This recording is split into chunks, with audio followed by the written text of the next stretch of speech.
Hello అండి, welcome to పొడిమి vibes. ఈ వీడియోలో ఇన్విజిబుల్ థ్రెడ్ పైపింగ్ని నీట్గా పర్ఫెక్ట్గా ఎలా స్టిచ్ చేసుకోవాలో నేను స్టిచ్ చేసి మీకు చూపిస్తాను. ముందుగా మనం కట్ చేసి పెట్టుకున్న బ్లౌజ్ బ్యాక్ పార్ట్ని తీసుకొని మనకు కావలసిన నెక్ డిజైన్ని ఇలా డ్రా చేసుకోవాలి. మీకు కనిపించడం కోసం కొంచెం డార్క్గా ఇలా డ్రా చేస్తున్నాను. మనం ఇలా డ్రా చేసుకున్న తర్వాత క్లాత్ని ఇలా అటువైపుకి ఫోల్డ్ చేసి ఈ బ్యాక్ పార్ట్ని సమానంగా పెట్టి మనం డ్రా చేసుకున్న దానిపైన ఒకసారి ఇలా ట్యాప్ చేసుకోవాలి. దీనివల్ల మన నెక్ డిజైన్ రెండో వైపుకి ట్రేస్ అవుతుంది.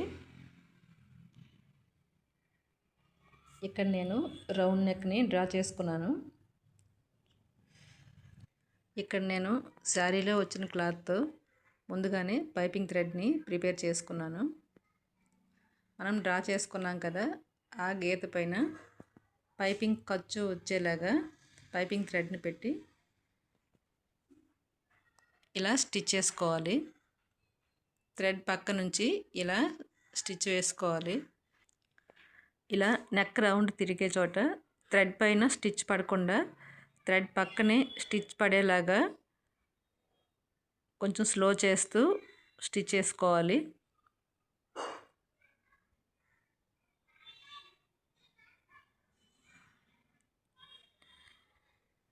ముందుగా మనం నెక్ అనేది కట్ చేయకుండా ఇలా డ్రాయింగ్ చేసి పైపింగ్ స్టిచ్ చేయడం వల్ల నెక్ అనేది సాగిపోకుండా పర్ఫెక్ట్గా వస్తుంది.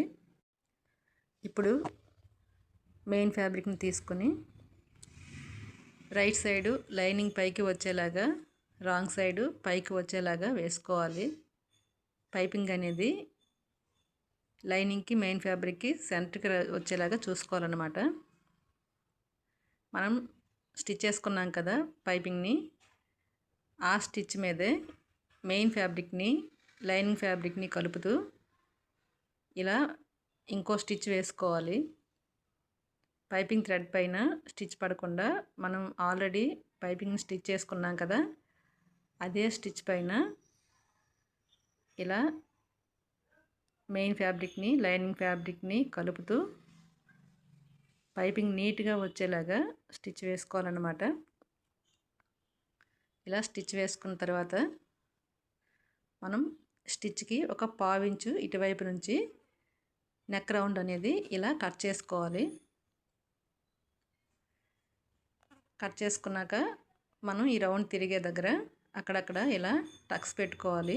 ఇలా టక్స్ పెట్టుకోవడం వల్ల రౌండ్ షేప్ అనేది నీట్గా వస్తుంది.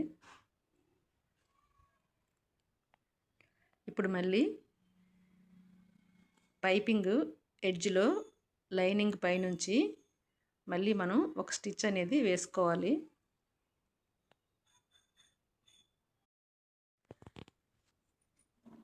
ఈ స్టిచ్ అనేది పైపింగ్ ఎడ్జ్లో రావాలి, లైనింగ్ పైన స్టిచ్ పడాలి.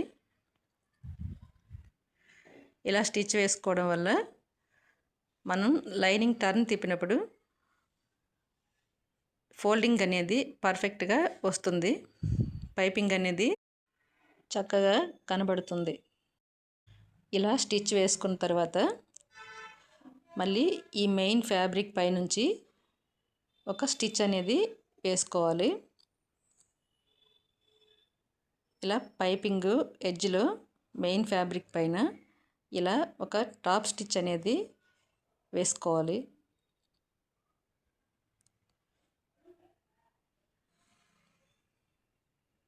ఎక్కడ థ్రెడ్ పైన స్టిచ్ అనేది పడకుండా థ్రెడ్ పక్కనే స్టిచ్ పడేలాగా చూసుకుంటూ స్టిచ్ అనేది వేసుకోవాలన్నమాట.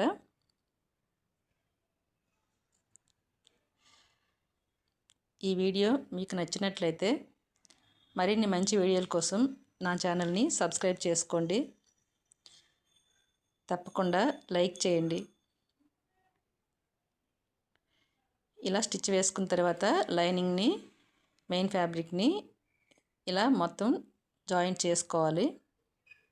జాయింట్ చేసుకున్న తర్వాత ఎక్స్ట్రా మిగిలి ఉన్న మెయిన్ ఫ్యాబ్రిక్ని కట్ చేసుకోవాలి. ఇప్పుడు చూడండి లైనింగ్ అనేది ఎంత నీట్గా పర్ఫెక్ట్గా వచ్చిందో.